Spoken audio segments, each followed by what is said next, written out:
അതിൽ കൂടുതൽ പോകുന്ന വാഹനങ്ങൾ ഞാൻ മനസ്സിലാക്കുന്നത് പാലക്കാട്ടേക്ക് പോകുന്നുണ്ട്, ചെർപ്പളശ്ശേരി, ഒറ്റപ്പാലം, അതുപോലെ തന്നെ പട്ടാമ്പി, ഷൊർണൂർ, തൃശ്ശൂർ ഭാഗത്തേക്ക് പോകുന്ന വാഹനങ്ങളാണ് ഇതിൽ കൂടുതൽ പോകുന്നത്.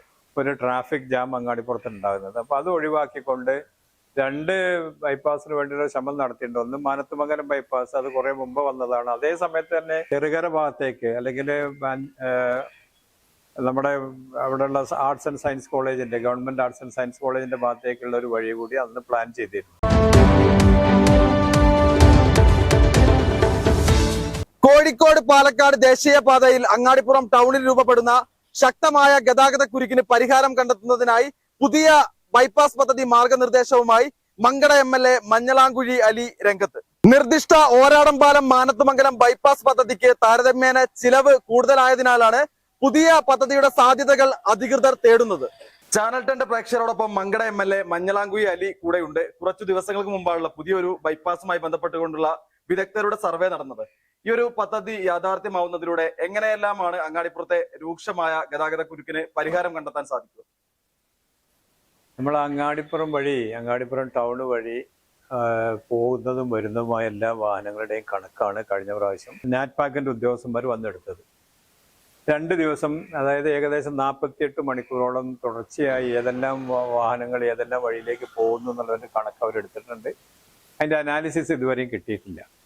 അതിൽ കൂടുതൽ പോകുന്ന വാഹനങ്ങൾ ഞാൻ മനസ്സിലാക്കുന്നത് പാലക്കാട്ടേക്ക് പോകുന്നുണ്ട്, ചെർപ്പളശ്ശേരി, ഒറ്റപ്പാലം, അതുപോലെ തന്നെ പട്ടാമ്പി, ഷൊർണൂർ, തൃശ്ശൂർ ഭാഗത്തേക്ക് പോകുന്ന വാഹനങ്ങളാണ് ഇതിൽ കൂടുതൽ പോകുന്നത്.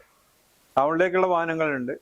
പിന്നെ എല്ലാം കൂടി എത്തുമ്പോഴാണ് അവിടെ വളരെ വലിയ രീതിയിലുള്ള ഒരു ട്രാഫിക് ജാം അങ്ങാടിപ്പുറത്ത് ഉണ്ടാകുന്നത്. അപ്പൊ അത് ഒഴിവാക്കിക്കൊണ്ട് 2 ബൈപ്പാസിന് വേണ്ടിയുള്ള ശ്രമം നടത്തിയിട്ടുണ്ട്. ഒന്ന് മാനത്തുമംഗലം ബൈപ്പാസ്, അത് കുറെ മുമ്പ് വന്നതാണ്. അതേ സമയത്ത് തന്നെ ആ കാലഘട്ടങ്ങളിൽ തന്നെ പിന്നെ നമ്മുടെ ചെറുകര ഭാഗത്തേക്ക് അല്ലെങ്കിൽ നമ്മുടെ അവിടെയുള്ള ആർട്സ് ആൻഡ് സയൻസ് കോളേജിന്റെ, ഗവൺമെന്റ് ആർട്സ് ആൻഡ് സയൻസ് കോളേജിന്റെ ഭാഗത്തേക്കുള്ള ഒരു വഴി കൂടി അന്ന് പ്ലാൻ ചെയ്തിരുന്നു. അപ്പൊ അത് രണ്ടും നോക്കിക്കൊണ്ടിരിക്കുന്നുണ്ട്. ഏതാണ് ഫീസിബിൾ, ഏതാണ് പെട്ടെന്ന് നടപ്പിലാക്കാൻ കഴിയുക, ആ വർക്കിന് വേണ്ടി ആരംഭിക്കാനുള്ള ശ്രമം ഞങ്ങൾ നടത്തിക്കൊണ്ടിരിക്കുകയാണ്. 2 ഇതും നമുക്ക് ആവശ്യമാണ്, 2 ബൈപ്പാസുകളും. പക്ഷെ ആദ്യം പെട്ടെന്ന് ഏതാ നടത്താൻ പോകുന്നത് അതാണ് നമ്മൾ ആലോചിക്കുന്നത്. കാരണം ഈ ഭാഗത്തേക്ക് കൂടിയുള്ള മാനത്തുമംഗലം ബൈപ്പാസിന് ഏകദേശം 650 കോടി രൂപ വരുന്നതാണ് അവരെന്ന് എസ്റ്റിമേറ്റിൽ പറഞ്ഞത്.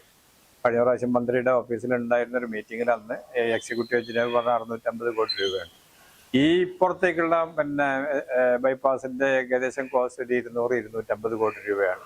ഇത് ഏത് വഴിയാണെന്ന് കൃത്യമായിട്ട് ഇതുവരെ തീരുമാനിച്ചിട്ടില്ല. അതിന്റെ ഒരു പ്ലാൻ ഉണ്ടാക്കിയിട്ടുണ്ട്. ഒന്നുകൂടി അതിനെപ്പറ്റി പരിശോധിച്ചിട്ട് ആയിരിക്കും തീരുമാനിക്കുക ഏത് വേണമെന്നുള്ള നമുക്ക് തീരുമാനിക്കാൻ കഴിയും. അങ്ങാടിപ്പുറം ടൗണിൽ രൂപപ്പെടുന്ന രൂക്ഷമായ ഗതാഗത കുരുക്കിന് പരിഹാരം കണ്ടെത്തുന്നതിന് വേണ്ടിയാണ് MLA ഇത്തരം പുതിയ സാധ്യതകൾ തേടുന്നത്. നിർദ്ദിഷ്ട ഓരാടംപാലം മാനത്തുമംഗലം ബൈപ്പാസ് പദ്ധതിക്ക് താരതമ്യേന ചിലവ് കൂടുതലായതിനാലാണ് ഇത്തരം ഒരു പുതിയ മാർഗനിർദ്ദേശവുമായി MLA രംഗത്ത് വന്നിട്ടുള്ളത്. ഈ ഒരു പദ്ധതിയുമായി മുന്നോട്ട് പോകുമെന്ന ഉറപ്പാണ് മങ്കട MLA ചാനൽ 10 വ്യക്തമാക്കുന്നത്. പെരിന്തൽമണ്ണയിൽ നിന്നും ക്യാമറമാൻ ഷാഹിദ് കക്കൂത്തിനൊപ്പം അജ്നാസ് കൂടരഞ്ഞി, ചാനൽ 10 പെരിന്തൽമണ്ണ.